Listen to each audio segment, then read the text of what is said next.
Hello and welcome to the Daily Comic and Collectible, episode 603. Now today, the collectible of the day is the Hasbro Toys, Marvel Legends series, X-Force Collection, Wendigo Build-A-Figure Wave, Cannonball Action Figure. Samuel Guthrie creates a powerful force field to fly at superhuman speeds as the leader of the New Mutants, known as Cannonball. This premium 6-inch scale Cannonball action figure was inspired directly by the character in the Marvel Comics series. Cannonball was a fan-demanded figure and has a premium design with intricate details and hand-painted deco. Figure also includes premium articulation for advanced posing and displaying in your Marvel collection. Cannonball is part of the Wendigo Build-A-Figure wave and comes with a Build-A-Figure part. Collect the set to create your own Wendigo action figure. Box contents include Cannonball action figure with special effects removable base and Wendigo leg. Comes in a collector's friendly window display box and was released by Hasbro Toys. Now, the comic of the day is X-Force, Volume 1, Issue Number 1, with the cover date of August 1991, with story by Fabian Nicieza and Rob Liefeld, art by Rob Liefeld, and cover by Rob Liefeld. This story is titled A Force to be Reckoned With. The story opens with X-Force arriving at the Mutant Liberation Front base in Antarctica. They enter the base and go looking to find Strife and to bring him down. The Mutant Liberation Front members appear and start attacking the group. Shatterstar attacks Reaper and cuts off his left hand, showing them that they mean business. Forearm grabs Cable, and Warpath comes to his aid, knocking him back flat. Meanwhile, Strife and Thumbelina monitor the situation on a video feed from another room. Strife decides to run and initiates a self-destruct sequence on the base. While the clock starts ticking, Feral fights Wildside and ends up breaking his jaw. Zero suddenly appears and teleports the MLF away, and X-Force manages to escape before the timer hits 0. The team discusses how they're upset that the Mutant Liberation Front has gotten away yet again. At Gideon's Manhattan apartment, Gideon and his apprentice, Sunspot, spar with robots in Gideon's apartment. Gideon speaks to Sunspot and tells him that he's finally ready to take on bigger tasks.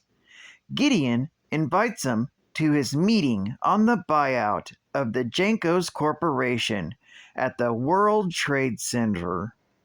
Back in Antarctica, Commander Bridge and the other S.H.I.E.L.D. agents examine the ruins of the Mutant Liberation Front base. They come across evidence of Cable's weapons and think that he's the threat to everyone's safety. Bridge determines that this is beyond the scope of S.H.I.E.L.D. and that he needs to call in help to take down Cable and X-Force.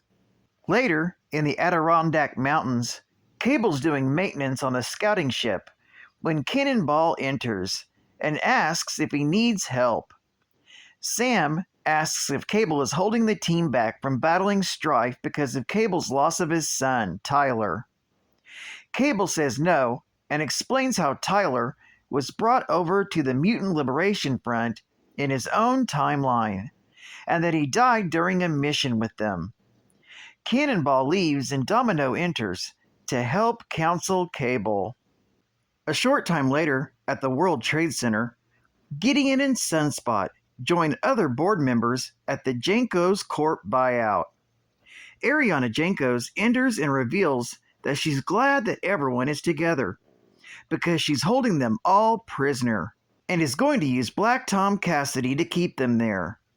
They are going to extort money from everyone else's corporation to keep hers from being bought out. Meanwhile, in the Laurentian Mountains in Quebec, Canada, aboard his helicopter flying into Canada, G.W. Bridge contacts Nick Fury to ask him for help with bringing Cable and X-Force in. Nick Fury authorizes whatever is needed. Bridge decides then to get help from Weapon X in Department K. This story is continued in X-Force, issue number 2. Geek Fact. This issue is a key issue, being the third appearance of Warpath, the first cameo appearance of Tyler Dayspring, the son of Strife, the first appearance of G.W. Bridge, a former teammate of Cable's. It's the first unofficial appearance of Deadpool in the character biography. Cable first reveals his telekinetic powers in this issue, plus it's the first comic to be sold polybagged with a trading card. Bonus Geek Fact. This issue came polybagged with one of 5 Marvel trading cards. Cable, Shatterstar, Sunspot and Gideon, Deadpool, or the X-Force team. It's also a wraparound cover that features all the X-Force members that are introduced in this first issue. State-of-the-art gaming. Compared to Battletoads, turtles seem like pond scum. Dude, if you're ready for a game that totally kicks ass, get Battletoads with 12 leaping levels of fierce fighting and radical racing for 1 or 2 players. It's a total wave. Woo! Battletoads don't cry, hide, or call for help. Battletoads get real mad, and then they get even. You gotta rescue your friends and get your frogs out of there with your green skin intact. Available from Trade West. And final Geek Fact. X-Force was created by illustrator Rob Liefeld after he started penciling the New Mutants comic book in 1989 with issue number 86. The popularity of Liefeld's art led to him taking over the plotting duties on the book. With help from writer Fabian Nicieza, who provided the dialogue for Liefeld's plots, Liefeld transformed the New Mutants into X-Force in New Mutants issue number 100, the book's final issue. Liefeld and Nicieza launched X-Force in August of 1991. Rob Liefeld obtained the name for the series from an unknown artist at a convention a few months prior to its release. With the aid of the multiple variant polybagged cards, the book sold a record 5 million copies. The original lineup of the team included Boom Boom, Cable, son of Cyclops and Madeline Pryor, Cannonball, believed to be external, Domino, Feral, sister of Thorn of the Morlocks, Shatterstar, and Warpath, brother of Thunderbird of the X-Men.